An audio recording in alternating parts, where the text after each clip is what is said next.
We're back. Today's topic, emergency response plans. I thought it was a great topic. In fact, I actually did a little bit of research trying to see just how much was available to individuals with these kind of responsibilities. And then I realized nobody really knows who has this responsibility. I mean, really, nobody really knows who's supposed to be doing the emergency response plan. If you don't have a safety officer, let me step up. If you're working for a smaller company and you don't have a safety officer, you probably don't have an emergency response plan. My name's Pandy Pridemore, and I've been a consultant for a long time. I've been in HR for even longer, much, much longer, and I have been in situations where companies have needed an emergency response plan and something goes wrong. So I really wanted to kind of hit this topic. We're talking to you from Cincinnati, but anyone watching the news cannot deny that there are emergencies and conditions and situations occurring all over our country. And there's nothing worse than being in a situation and allowing panic and chaos to take over. I mean, there's nothing worse. Nothing worse. And everybody responds differently in a unexpected circumstance. Some of us are built to handle it. Some of us are not. And some of us do well in some situations and others collapse and crumble. And I'm not saying that with an emergency evacuation plan or emergency response plan, everything's going to go smoothly. But let me tell you, I cannot stress this enough in what we're dealing with right now in the world. You need to really consider what your risk is if something were to go wrong. Now, if you're listening to this, most likely you've got some kind of management or some kind of authority in your organization. So I want to give you some things to think about. So grab a paper and pencil, or if you're driving, let's just take some mental notes, because I really want you to think hard about what you can do for your team to strengthen them and help them be prepared. And when I talk about emergencies, guys, let's go beyond fires. Here in Cincinnati, we talk about tornadoes, but down south, they've got hurricanes. Those are normal, right? Those are the ones that we automatically think, oh yeah, we've got a fire evacuation plan. We got maps by the doors. We've got our fire extinguishers. But here, let me challenge you with these. How many of you have a plan for theft? And if you're a retailer or a fast food restaurant, and let's talk about what we've been seeing in the news. Do you have an emergency plan for somebody who's coming in and robbing your facility? Do you have an emergency plan for a riot? For an unruly group? For an unorganized or a protest in your area? And I know that geographically there are certain pockets of this country that do now. They do. But it wouldn't hurt the rest of us to take a real strong thought on that. How about active shooters? You know, it goes beyond the obvious. But an active shooter can come into any environment. How many of you are prepared for that? And then the most obvious are medical emergencies. And I cannot tell you, even in the small areas of Ohio and Indiana and Kentucky, where I spend most of my time with companies, so few of you actually have medical emergency protocols. And even fewer of you are educating your team on blood pathogens and the risks around dealing with those kinds of things. And none of you are immune. I do not want any of you, not a single one of you, driving in your car and thinking, or listening to this podcast and thinking, oh, that'll never happen to me. You have no clue what's going to happen to you. And might be a consultant like me. You might be, you could be, I don't care what your role is, what your job is. If you're involved in the public, anything can happen. So where do we start? Okay, so we now know why why it's important that we start looking at emergency evacuation plans or emergency response plans. But where do we start? It's interesting. I brought this up to one of my clients here the other day, and they brought out this big binder. What was even more interesting was that 3 people were around the table. We were talking about a circumstance, and I looked at them and said, well, what's your emergency response plan? And 2 of them, who are really the heart and soul of the manufacturing floor, who are down there all the time, looked at me and said, oh, gosh, that's a good question. We don't even have one.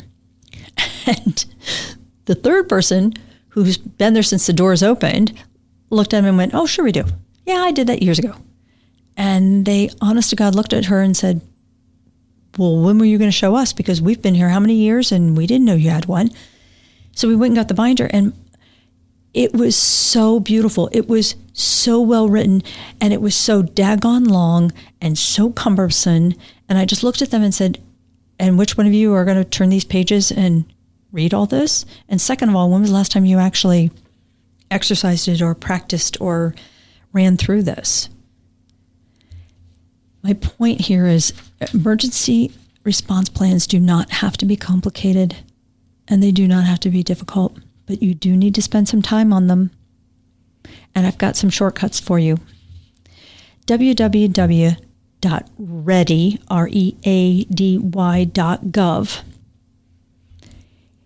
has an emergency response plan for you. It's a template. It is done by the government. Yes, it is done by the government. But let me tell you something. It's 9 pages, and it's fill in the blank. And maybe some of you already have an emergency or what you think is an emergency response plan. I would still recommend that you go out and pull this off the internet, this template, and go through what they're recommending that you have in your plan and make sure that you've covered all the bases. Homeland Security has their own template. Now, it's much shorter. It's only 5 pages, which is really, really short for the government. But it's preparedness planning for your business. And again, it runs you through everything from natural hazards, floods, hurricanes, tornadoes, to health hazards. Very similar to what we went through with the pandemic, human-caused hazards, acts of violence, and then technology-related hazards like power outages and equipment failure. It's not stuff we think about on a regular basis. It's not even stuff that we even talk about in our management meetings. Now, I had a client that was regulated by the FDA, and he was a huge distributor, had, what we have, 300,000 square feet of warehousing. And he had a trucking aspect. So he had hazmat, he had intermodal, transload. So the trains were coming through. And we had multiple emergency response plans because we had multiple settings. We had the trucking setting, we had the rail setting, we had the hazardous materials setting, we had the food. And there we did regular walkthroughs. We practiced those plans. Everybody knew what their small role was. No one had monster roles, but they knew their small roles, and they all knew exactly how to participate in that plan. And I have to really commend him because he was adamant about it. But here's why. He understood, and he had done a risk analysis. He understood the impact to his business because he had so many aspects of his business. He understood the impact of not being prepared. And I want you to think really hard about this. Ask yourself, what would your sales be if you lost sales in an emergency? what would the cost be of delayed sales and lost income? Do you have enough?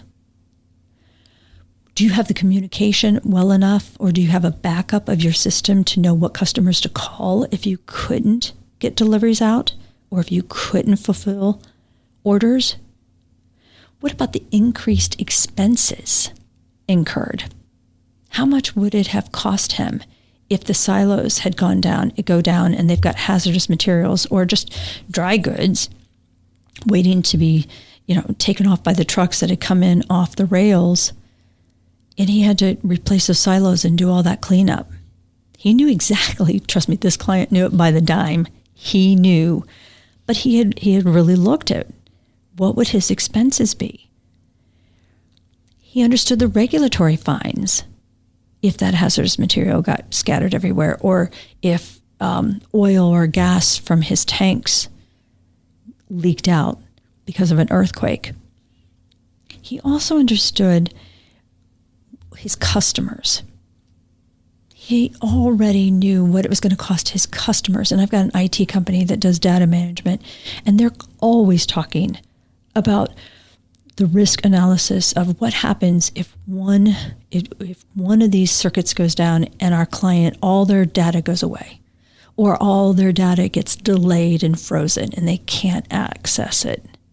We all know how frustrating it is when we go and our cashier cannot run our credit card because the system's down. Almost the same thing, guys. Are you aware of how you would address that? And would you have access to the information to address it fast? And what about the delay in new business? If something happens, if you end up with a flood or a fire, what happens if you can't get up and running and your customers or those prospects that you were going to lock in as new customers has to go somewhere else? We've all seen the supply chain and how horrible that's become in regards to getting access.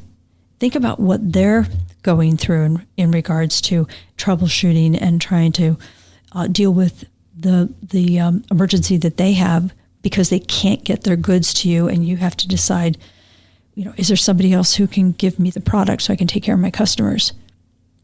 You see, it doesn't matter what industry you're in. It doesn't matter what your role is in the grand scheme of the markets.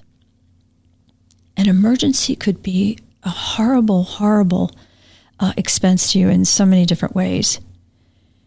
And an emergency response plan is almost essential.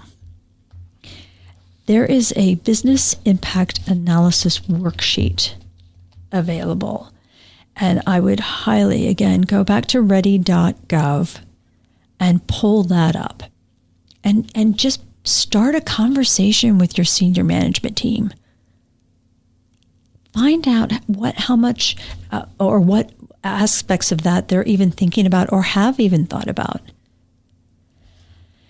On Homeland Security's website, they have an emergency action plan guide for active shooter preparedness. And this is not a topic that everybody wants to approach, but I'm telling you, the world is a different place now, and we need to be prepared for anything and everything. I just did active shooter training. I brought a very, very capable gentleman that I'm in a couple gun clubs with, and he did active shooter training with one of my clients, and wouldn't you know, 4, maybe 5 months later, they had an active shooter in their neighborhood, and they knew exactly which doors to close. They knew what rooms to vacate, which rooms to stay in. They knew exactly what communication needed to go out to the trucks to make sure the trucks didn't come back in, that they stayed out away from the building until law enforcement was able to get this guy. But they all came to me afterwards, the key management people, and said, oh my gosh, there's no way we would have ever known that we would have needed it that fast. And isn't that life? I mean, think about it. Isn't that life, that we just never know what's going to happen? I've told you a million times that some people look at me and say, Pandy, it's never a problem until it's a problem. Well, I don't care who you are.